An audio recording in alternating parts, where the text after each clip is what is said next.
Nama Misri Puspitasari, perempuan asal Jambi yang terseret kasus tewasnya anggota Bid Propampolda Nusa Tenggara Barat, NTB, Brigadir Muhammad Nur Hadi, kini menjadi buah bibir. Ia telah ditetapkan sebagai tersangka bersama dua anggota polisi yang telah diberikan sanksi pemberhentian tidak dengan hormat, PTDH, yakni Kompol Imade Yogi Purusa Utama dan Ibda Haris Chandra. Tragedi yang terjadi di sebuah villa di Gili Trawangan, Lombok, Nusa Tenggara Barat, ini mengundang perhatian luas setelah Nur Hadi ditemukan tewas di kolam villa dengan dugaan kuat menjadi korban pembunuhan. Bagaimana Misri bisa terjatuh dalam pusaran kasus ini? Berikut fakta-faktanya. 1. Dikenal karena pesta liburan yang berujung tragedi.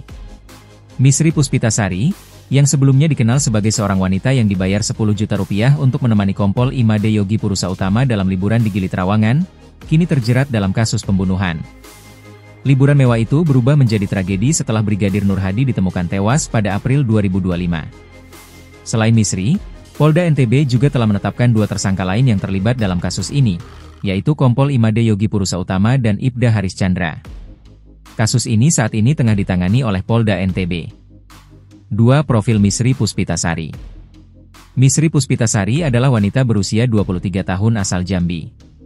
Dalam unggahannya di akun thread Misri Puspita 11, Misri sempat merayakan ulang tahunnya yang ke-23 pada 23 November 2024. Menurut kuasa hukum Misri, Yan Mangandar Putra, Misri adalah seorang anak yatim yang menjadi tulang punggung keluarganya setelah ayahnya meninggal dunia.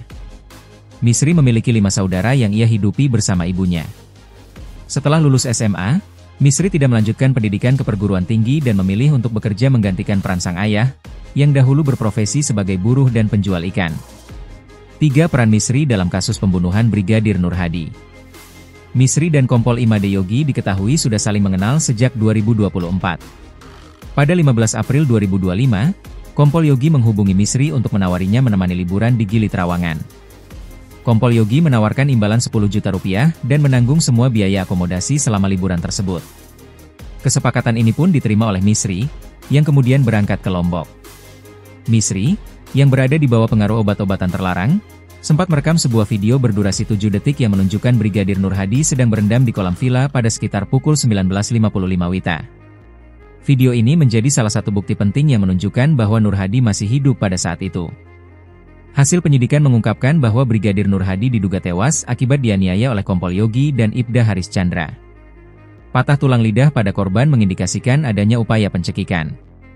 Selain itu, tubuh korban juga ditemukan dengan luka-luka yang tersebar di beberapa bagian tubuhnya. 4. Motif pembunuhan. Di Reskrimum Polda NTB, Kombes Syarif Hidayat, sebelumnya menyatakan bahwa pembunuhan ini dipicu oleh korban yang merayu teman wanita salah satu tersangka. Ada peristiwa almarhum mencoba untuk merayu dan mendekati rekan wanita salah satu tersangka, itu ceritanya. Diduga merayu dan itu dibenarkan oleh saksi yang ada di TKP, kata Syarif.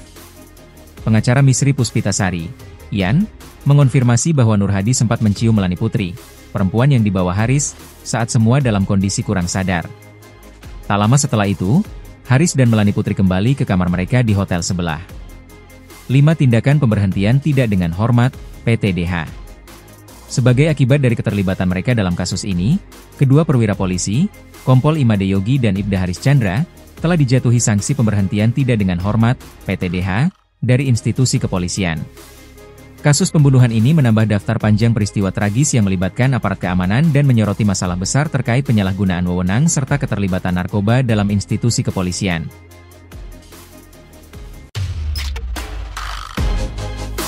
Terima kasih sudah menonton, jangan lupa like, subscribe dan share ya.